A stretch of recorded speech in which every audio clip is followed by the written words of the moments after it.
오늘 본문의 말씀은 이 가정의 달을 맞이해서 신명기서 6장에 있는 말씀과 또 시편에 있는 말씀을 두 군데 읽겠습니다.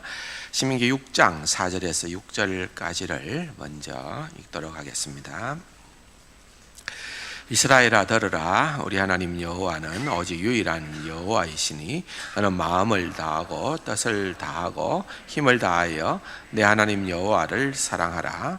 오늘 내가 내게 명하는 이 말씀을 너는 마음에 새기고. 시편 78편 1절에서 4절 말씀입니다. 내 백성이여 내 율법을 들으며 내 입의 말에 귀를 기울일지어다. 내가 입을 열어 비유로 말하며 예로부터 감추어졌던 것을 드러내려 하니 이는 우리가 들어서 아는 바요 우리의 조상들이 우리에게 전한 바라. 우리가 이를 그들의 자손에게 숨기지 아니하고 여호와의 영예와 그의 능력과 그가 행하신 기이한 사적을 후대에 전하리로다. 아멘. 겨울은 우리가 잘 아는 것처럼 이제 가정의 달입니다. 그래서 우리가 종교개혁과 더불어서 이제 각 월별 주제를 가지고 쭉 살피고 있는데, 지난달 같으면은 교육이었는데 이번 달에는 이 종교개혁과 가정이라는 이 주제를 저희들이 다루고 있습니다. 책들을 좀 많이 구입을 하셨는지 모르겠습니다. 우리가 교회에서 좀 얼마를 후원하고 여러분들이 신청을 해서 구입을 하면은 이게 한 3,200원 정도 한 권에 그 정도치입니다. 그러니까 괜찮아요. 여러분, 이 책이 3,200원이지만은 사실은 교단에서 아주 심려를 기울여서 각 분야별 전공자들을 미리 부탁을 하고 이 책을 저술케 했어요. 그렇기 때문에 이 저자들이 받았던 그 원고료가 이게 한 권당 200만 원씩 받았어요. 200만 원씩 받았던 책이 12권이니까 원고료만 해도 2,400만 원이에요. 그죠? 그러니까 여러분, 2,400만 원짜리 책을 나는 4만 원 주고 본다, 이렇게 생각을 하면은 굉장히 남는 장사입니다. 그러니까 여러분들이 이런 기회를 놓치지 말고 보시면은 벌써 제게 피드백이 오는데, 목사님 참 내용이 감동적입니다. 참 많은 것을 줍니다. 그런 식으로 얘기를 해요. 그래서 저도 이 수준은 고등학생 정도면은 읽어보고 다 이해할 수 있는 그 수준을 맞추어서 저술케 했기 때문에 아마 여러분들이 특별한 설명이 없이도 얼마든지 읽을 수 있어요. 그래서 권당 보통 일반인들은 한 30분 정도만 시간을 내면은 한 권을 읽어냅니다. 그러니까 굉장히 내용들이 충실하고 좋다 하는 것을 염두에 두고, 또 여기에 우선 들어있는 내용들 가운데에서 또 여러분들에게 소개하고 싶은 내용들을 조금 말씀도 드리고 말씀을 계속해서 나누면 좋겠다, 그렇게 생각을 합니다. 종교개혁의 결과물 가운데에서 첫 번째는 개신교 탄생이죠. 우리가 지금 개신교라고 얘기하는 이 개신교가 종교개혁 전에는 사실은 우리는 없었죠. 그러나 우리가 사실은 또 말씀으로 돌아가서 또 말씀대로의 교회 형태로 가보자 하고 나오게 되어진 것이 바로 개신교입니다. 그래서 우리가 정말 이 종교개혁과 더불어서 역사 또는 교육, 또 분야 문화, 분야별로 정치 상관없이 이렇게 종교개혁이 영향을 끼치지 않은 부분이 없었다는 것을 잘 알고 있습니다. 그런데 종교개혁과 가정은 어떤 연관성이 있는가? 우리가 조금 의아해할 수도 있습니다. 그러나 그렇지 않습니다. 사실은 가장 강력하게 지각 변동을 일으킬 만큼 큰 영향을 준 것이 가정이에요. 가정. 한번 생각을 해보십시오. 구약 이 종교 시대에는, 중세 시대에는 가정의 그런 그 위치나 또는 가정의 가치가 많이 낮아져 있었습니다. 실은 어떤 의미에서는 모든 것이 다 교회 중심입니다. 교회가 절대적 권력을 갖고 있었기 때문에 국가도 가정도 할 것 없이 다 교회의 권위 앞에 굴복되어져 있는 그런 시대였습니다. 중세 시대의 특징 가운데 하나는 교회가 어떤 의미에서는 어머니와 같은 역할을 했습니다. 어머니와 같은 역할을 했어요. 그리고 아버지와 같은 역할은 사제나 교황이 했습니다. 그래서 파파라고 교황을 명명하기도 하고요, 신부라고 그러죠. 신부, 아버지라는 말입니다. 신적 아버지라, 그런 의미에서 신부라고 얘기하고 바로 아버지입니다. 영적 아버지입니다. 그래서 로만 가톨릭에서는 이 영적 아버지인 신부와 영적 어머니인 교회가 중요한 것이지 개개인의 삶이 중요한 것이 아니고 가정이 중요한 것이 아니라는 거죠. 그래서 이 신부로 사제로 서품을 받기 전에 서약을 합니다. 일반적으로 두 가지를 가지고 서약을 하는데, 첫 번째는 순결 서약을 하고 두 번째는 독신 서약을 합니다. 잘 아시는 것처럼 이 신부들은 결혼을 하지 않습니다. 독신으로 있는 겁니다. 그런데 이 독신으로 있는 이 독신 서약이 사실은 순결 서약보다는 월등히 가치가 나간다고 보는 겁니다. 그래서 이 사제들은 결혼하지 않고 독신으로 사는 것 때문에 다른 어떤 것들도 사실은 이해하고 용서함이 됩니다. 받아들여지는 거예요. 그래서 7계명을 범한다 하더라도 약간의 벌금을 내는 것으로 역사는 무마시켜 버렸습니다. 왜냐하면 독신으로 있으니까 그럴 수 있다, 이렇게 간주를 하는 겁니다. 독신으로 있으니까 그런 일들도 있을 수가 있다. 독신으로 있기만 하면은 봐준다는 겁니다. 심지어는 내용적으로 보면은 이 중세교회가 한창 타락할 때의 일이지요. 가정이 있습니다. 아내도 있고 자식들도 있습니다. 그러나 공적인 결혼만 하지 않으면은 묵인해 준 겁니다. 심지어는 그 시대에 가장 흔하게 들을 수 있는 그러한 이야기는, 당신의 가정이 온전히 깨끗한 가정으로 보존되고 싶으면은 성직자나 수도성을 당신의 집에 절대로 들여서는 안 된다, 이렇게 얘기할 만큼 그 내적인 타락함이 거기에 달해 있었던 것입니다. 그래서 사제들이나 그런 어떤 수도성들만을 대상으로 해서 몸을 파는 그런 지역이나 그런 여인들이 별도로 있었던 것입니다.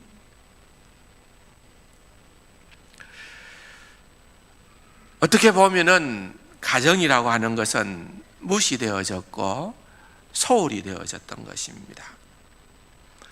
이 책에서 나오는 내용입니다마는 중세 교회 시대에는요, 예수님의 씨 뿌리는 비유를 가지고서 적용을 하는데, 어떻게 적용을 하는가 하면은 결혼했다 하면은 30배 정도의 열매가 나타날 것이다. 그런데 결혼을 해서 어떤 일이 있어서 이제 배우자를 잃게 되어지면은 재혼하지 않는다.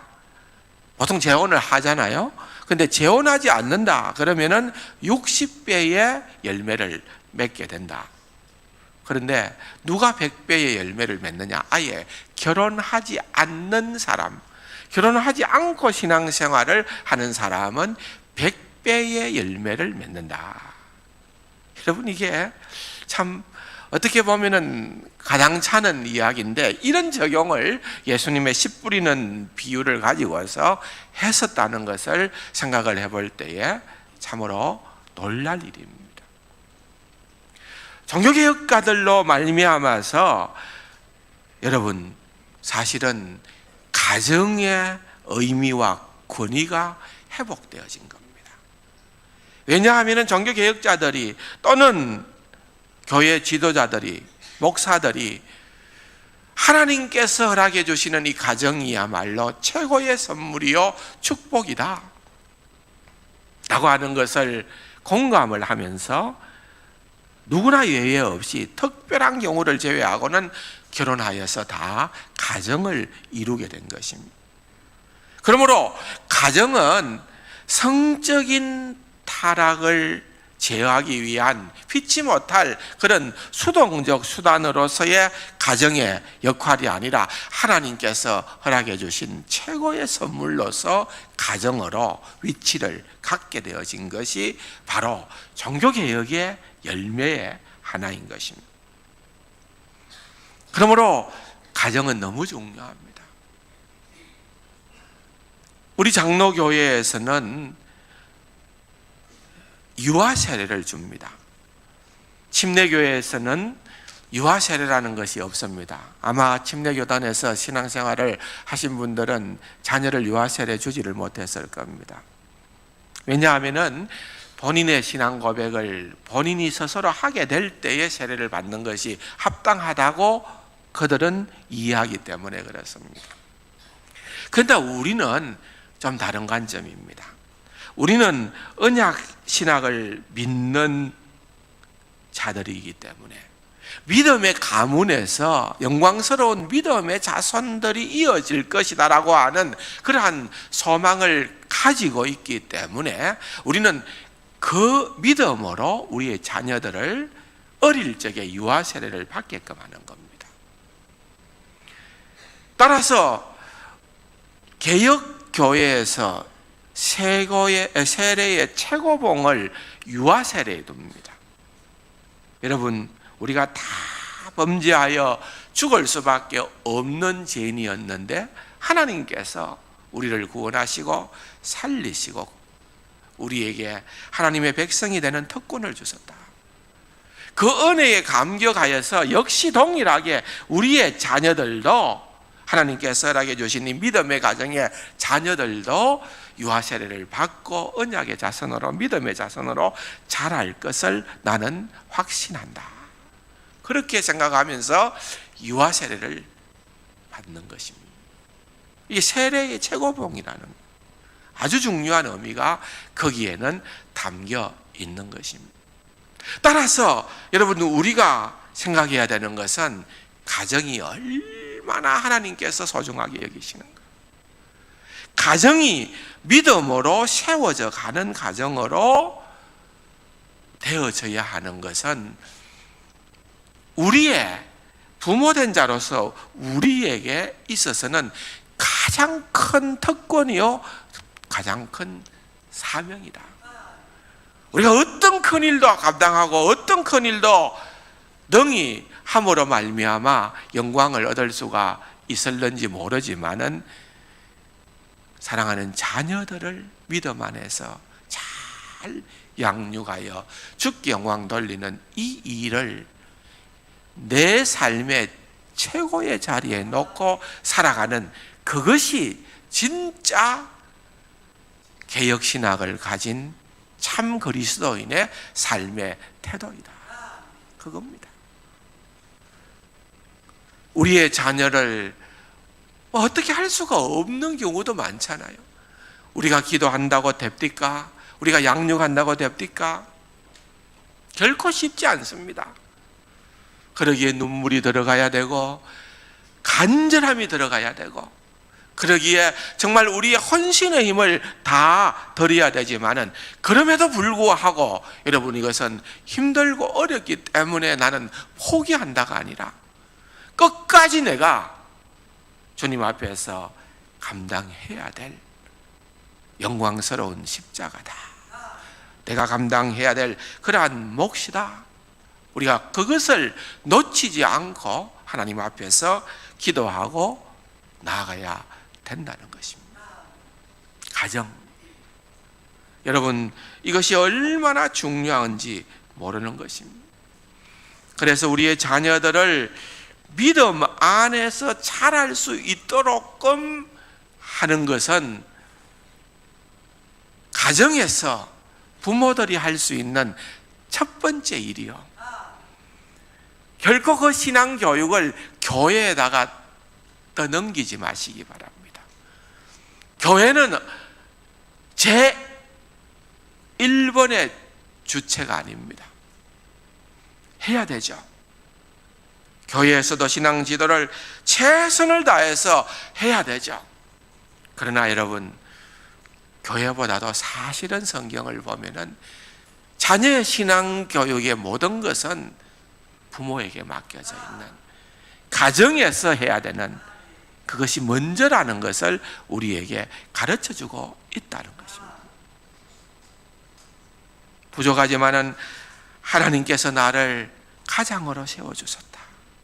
믿음의 부모로 세워주셨다 생각하면서 다른 어떤 일보다도 자녀를 이 세상에 진정한 그리스도인의 길로 걸어갈 수 있도록끔 우리가 최선을 다하는 것, 자녀를 노엽게 하지 않는 일, 자녀를 낙심케 하지 않는 일, 부모로서 자녀에게 믿음의 선한 본을 보이는 일, 그 모든 일에 우리가 최선을 다하여야 한다는 것입니다. 그래서 자녀들이 부모님을 바라보면서, 부모님을 생각하면서, 나도 우리 부모님을 생각하면은 열심으로 신앙의 길을 걸어가야 되겠구나. 내가 부모님을 봐서는 내가 절대적으로 이 세상에 세파에 휩쓸리는 그러한 자가 아니라 주님 뜻대로 살아가는 자가 되어야겠구나. 그렇게 다짐하고 그렇게 노력할 수 있는 그 믿음의 본을 마땅히 보여야 할 자들이 바로 부모라는 사실을 우리는 생각해야 되는 것입니다. 사무엘상 2장 26절에 보면은 아이 사무엘이 점점 자라매 여호와와 사람들에게 은총을 더욱 받더라. 얼마나 귀한 말씀입니까? 사무엘이 어릴 적에 사무엘이 점점 자라는데 여호와와 사람들에게 은총을 더욱 받더라. 여기 은총이라는 말은 토브라는 히브리 말인데, 이것은 가장 귀한 것, 가장 좋은 것, 아름답고 선한 것, 기뻐하는 것을 의미하는 것입니다. 하나님께서 우리 자녀들이 자라는 것을 보면서 하나님께서 너무 좋아하시고 너무 기뻐하시고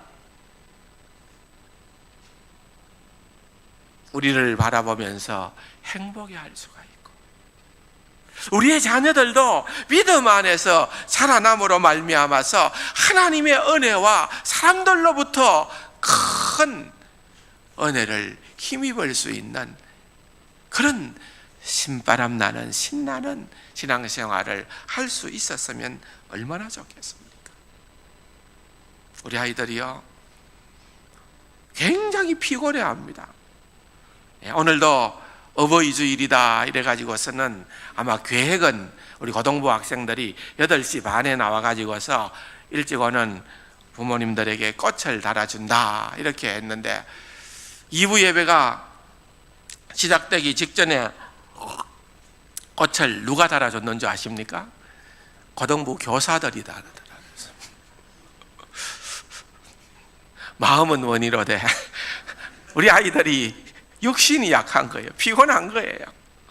전날 공부를 많이 했든지 또는 늦게 잠을 잤든지, 그러니까 아침에 특별한 날 아닙니까? 그래서 일찍 일어나서 하겠다 해놔놓고는 실행에 옮기지를 못하는 거 몰랐는데요,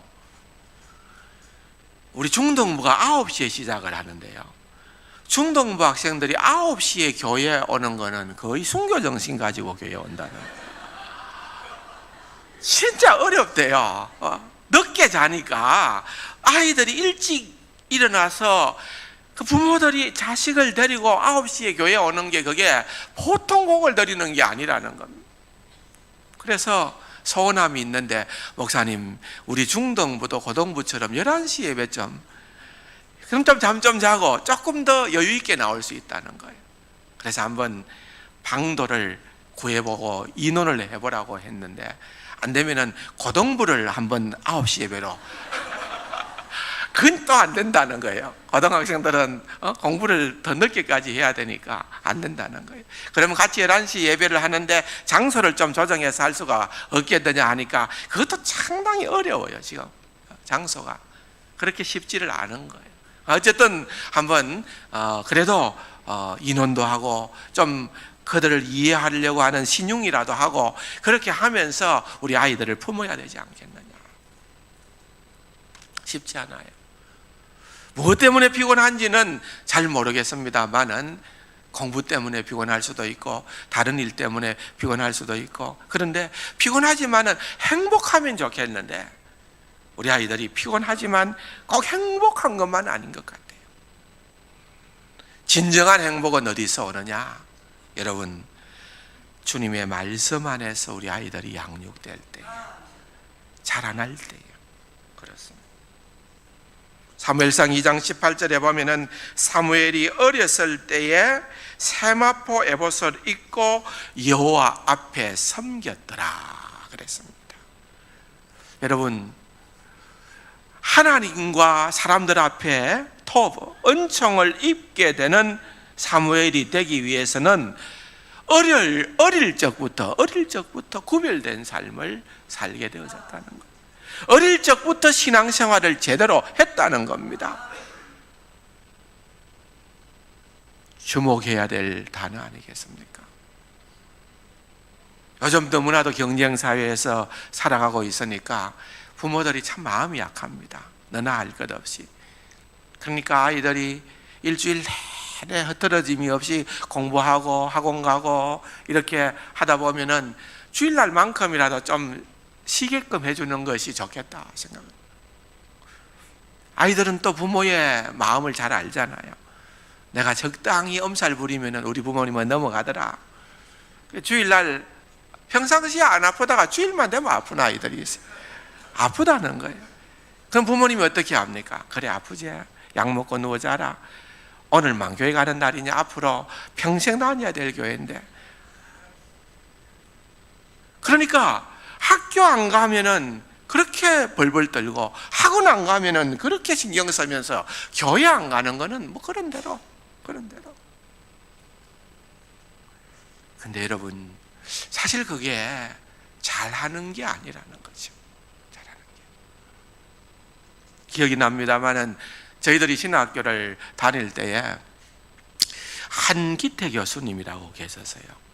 한명동 목사님, 한상동 목사님이 우리 교단의 큰 어른이시고 그 동생 되시는 한명동 목사님이라고 계신데, 한명동 목사님의 자제분 중에 한 분이었어요.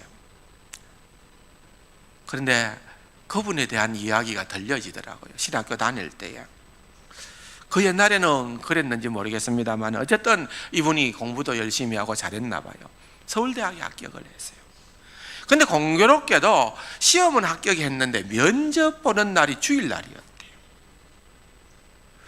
여러분, 갈등할 게 있습니까? 없습니까? 우리 아들이 서울대 합격했는데, 예? 그럼 어때요? 가서 서울대 근처에 있는 교회에서 아침에 일찍 예배 드리고 면접 가면 되죠. 아니면 마치고 나서 오예배 어디 근처에 가서 예배 드리고 오면 되죠. 아무 문제 아니죠. 요즘 우리의 관점으로는 그렇습니다. 그런데 그 시대는 그렇지 않았나 봐요. 면접을 보러 안 갔어요. 주일이기 때문에. 주일의 날에 내가 세상 일 할 수 없다. 면접을 안 갔어요. 떨어졌어요. 최종 합격이 안 됐습니다. 얼마나 우리가 생각을 하면은 안타까운 일이고 미련한 일이고 어리석은 일입니까? 그런데 그런 과정 가운데에서 얼마나 큰 교훈을 받았겠습니까? 내가 어떻게 신앙생활을 해야 될 것인가? 하나님께서 미국 유학의 길을 열어주시고 미국에 가서 공부를 하고 학위를 받고 교수로서의 귀한 삶을 살게 하셨어요. 하나님을 그렇게 존중히 여기고 하나님의 앞에서 하나님의 영광을 위해서 살아가려고 하는 그러한 사람을 하나님께서 그냥 두실 리가 만무하다는 것입니다. 믿으시기 바랍니다. 우리 여기에 김해 가면은 김해 중앙교회 강동명 목사님이라고 있습니다. 강동명 목사님 그 집안 이야기를 제가 좀 들었어요. 왜냐하면은 이제 거기 제일 큰 형님, 이제 일흔이 다 돼 가시는 제일 큰 형님이 장로님이신데 이제 교단 일로 군성교 회계를 오래 하셔서 저랑 아주 친밀하게 사귐을 늘 가졌습니다. 이분은 경찰 공무원을 하다가 퇴임을 했어요. 동산교회, 우리가 지금 세운 동산교회, 동산세광교회에 그 교회를 시작하신 그 부친 장로님께서 시작을 하시고 그 가정이 거기 동산교회에서 헌신을 했던 그런 분들이더라고요. 알고 보니까. 그런데 장로님이 이야기를 하는데 감동이 되더라고요. 평생의 경찰 공무원을 하는데 자기가 전국 단위의 경찰 평가를 받는데 1등도 해봤대요. 그런데 자기는 하나님 앞에서 나는 주일 성수를 한다. 평생 주일 성수를 한다. 그래서 어떤 좋은 자리, 노른자리 진급할 수 있는 그런 부서로 가려고 남들은 애쓸 때에 자기는 가장 안 좋은 부서라도 주의를 지킬 수 있는 그런 부서에만 가서 근무를 했다는 거예요. 그리고 경찰 공무원이 지금 어떤지 모르겠습니다만은 뭐 별로 차이가 없겠지만 어쨌든 진급, 성진 시험을 언제나 주일날 봤대요. 그러니까 이분은 아예 진급은 손 놨다는 거예요. 나는 진급 시험 보러 주일날 어디든지 가지 않겠다는 거예요. 그러니까 진급을 못했겠죠. 여러분, 그거 쉽지 않잖아요. 그렇게 한다는 것이 얼마나 갈등하겠어요. 장로님과 교제를 나누면서 보니까 이 장로님의 중심을 알 것 같아요. 사랑하는 성도 여러분, 우리가 꼭 그렇게 하자 그런 말이라기보다는 내가 이런 결정을 내리고 내가 이런 선택을 할 때에 그것이 정말 하나님께서 기뻐하시겠느냐, 하나님께서 인정하시겠느냐, 내가 좀 손해보겠다는 거예요. 내가 세상적으로는 조금 미련한 대우를 받겠다는 거예요. 그럼에도 불구하고 그 일이 우리에게는 진정한 내가 걸어가야 될 그러한 길이라는 것을 알게 된다는 것입니다. 사랑하는 성도 여러분, 이런 훈련을 어떻게 시키고 언제부터 시키고 누구에게 시켜야 될까요? 어릴 적부터 아니겠습니까? 어릴 적부터 신앙을 지도받아야 여러분 그런 담대한 믿음이 생겨나게 되는 겁니다. 모세가 그렇기 때문에 그 믿음으로서 세상의 그 어떤 부귀와 영광도 다 멀리하고 우리 주 예수 그리스도를 믿는 그런 능력의 길을 걸어갈 수 있게 된 것입니다. 오늘 우리가 읽어본 시편 78편의 내용을 자세히 읽어보면은 부모로서 우리는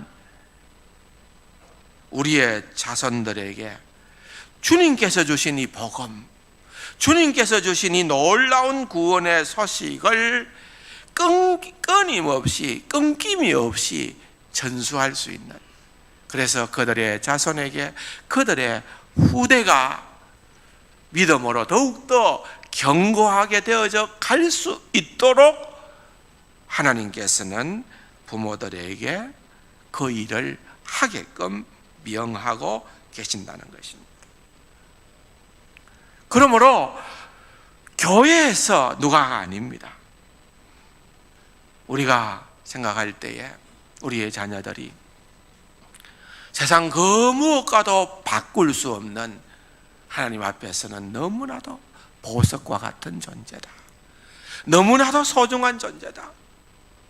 세상적으로는 좀 손해볼 일도 있고, 세상적으로는 좀 무시당할 일도 있고, 세상적으로는 좀 알아주지 않는 그러한 자리에 있다 하더라도 하나님께서 인정하시는 그런 보배가 너희들이다.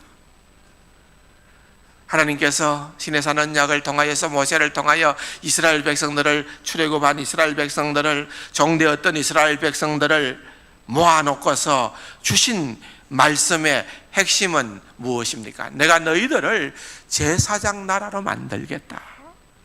여러분, 구약 시대, 고대 시대에는요, 제일 높은 위치에 있는 자가 제사장이에요. 제사장.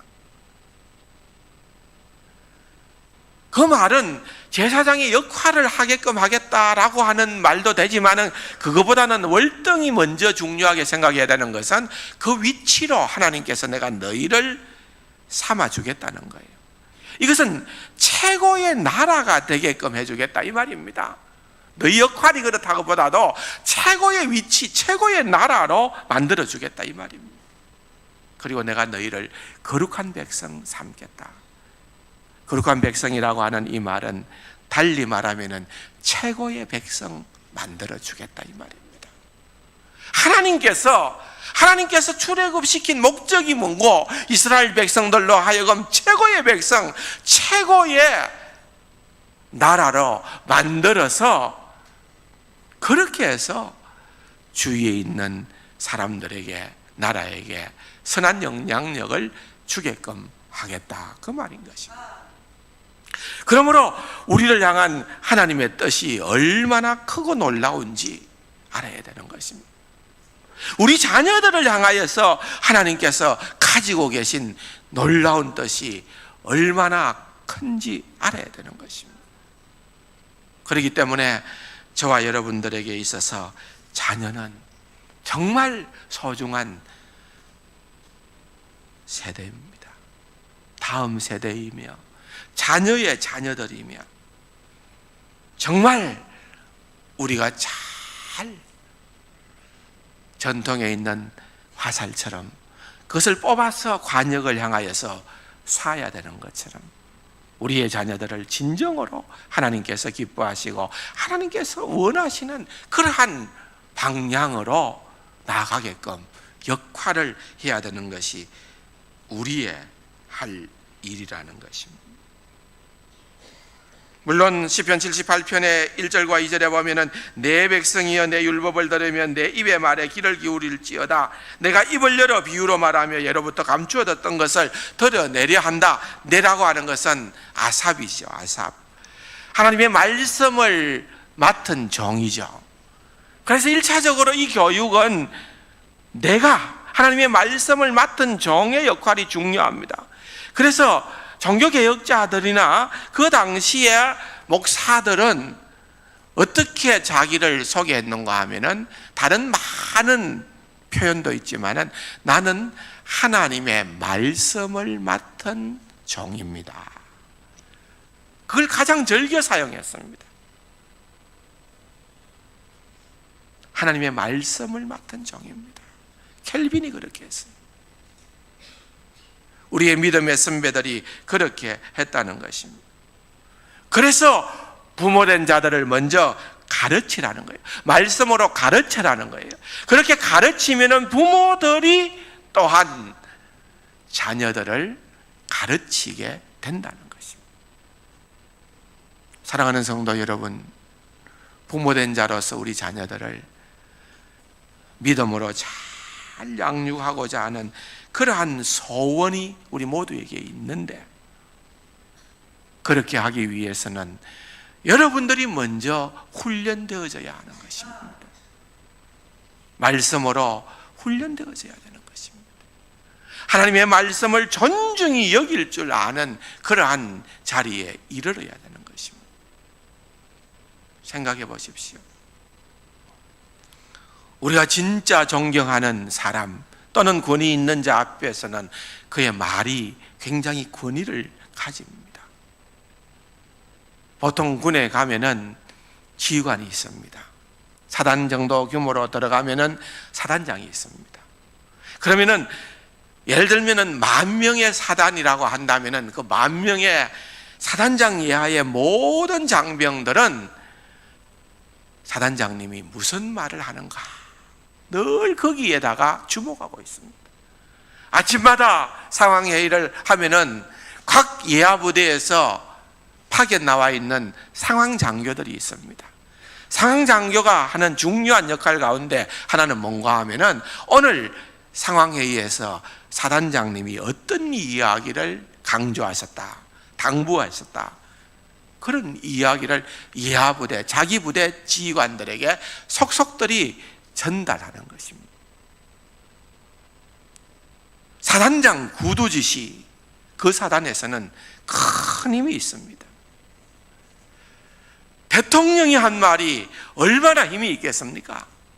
인천공항에 가서 대통령이 한 얘기를 쫙 하니까 비정규직 일하는 분들이 힘이 난다, 우리가 정규직으로 간다.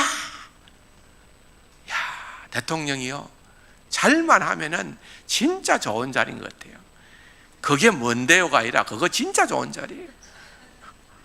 얼마나 멋있게 할 수 있는 자리인지 몰라요. 힘이 있어요. 하물며 만왕의 왕이신 하나님 말씀은 여러분 얼마나 권위가 있을까요? 하나님의 말씀을 우리 마음대로 선택할 수 있을까요? 하나님의 말씀이 내 마음에 들지 않는다고 내가 무시할 수 있을까요? 그럴 수 없습니다. 하나님의 말씀, 절대적인 말씀, 그 말씀을 진정으로 존중할 줄 아는 사람이 참 그리스도인인 줄로 믿습니다. 그래서 오늘 신명기서 6장에 쇠마 들으라 이스라엘이여, 그 내용을 쭉 읽어보면은요, 하나님의 말씀으로 우리가 완전히 도배가 되어지면은, 그 하나님의 말씀이 완전히 나를 사로잡으면은 그 사람에게 있어서는 모든 것들이 다 보장된다는 것입니다. 그래서 유대인들은 철두철미 이 말씀을 심지어는 문자 그대로 해석을 하고 이해를 하고 적용을 하고 살려고 노력을 했습니다. 미간에 붙여야 된다. 테필린입니까? 그래, 검은 상자, 하나님의 말씀이든 검은 상자 손목에도 붙이고 이마에도 붙이고 그대로 랍비들이 살려고 애를 썼습니다. 어떻게 해서든지 주신 말씀대로 한번 순행해 보자는 겁니다. 여러분, 그러한 유대인의 교육 가운데에서 자라게 된 유대인들이 세계적으로 가장 많은 노벨 수상자가 나왔다는 거 아니겠습니까? 교육 방법론에서는요, 탁월합니다. 하나님의 말씀을 얼마나 순전하게 존중하고 믿고 그 방법대로 실행해 보느냐, 하나님께서 그것을 눈여겨 보신다는 것입니다. 바라옵기는 우리의 자녀들이 어릴 적부터 삼위일체, 교회와 가정과 학교, 삼위일체적으로 믿음으로 잘 양육되어지는 은혜가 있기를 기도하시기를 바랍니다. 그래서 여러분, 기독교 학교도 필요합니다. 진짜로 필요합니다. 어디 가나 하나님의 말씀을 존중히 여기는 그러한 훈련을 해야 되지 않겠습니까? 교회에서도 그런 훈련을 해야 되지 않겠습니까? 가정에서도 그런 훈련을 우리의 자녀들에게 해야 되지 않겠습니까?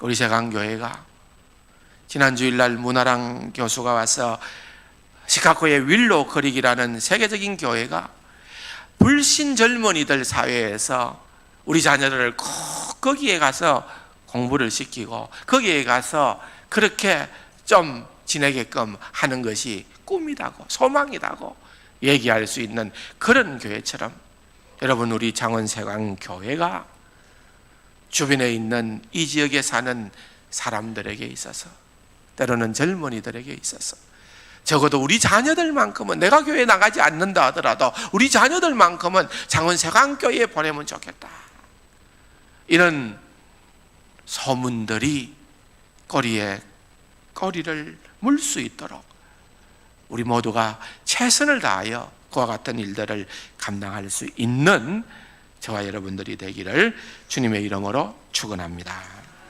좋으신 아버지 하나님, 은혜와 사랑을 감사드립니다. 하나님께서 허락해 주신 이 가정이, 우리의 자녀들이 믿음으로 잘 성장하는 것이 우리에게 있어서는 제일의 소망이온데, 하나님 그 은혜를 우리 모두에게 허락하여 주옵소서.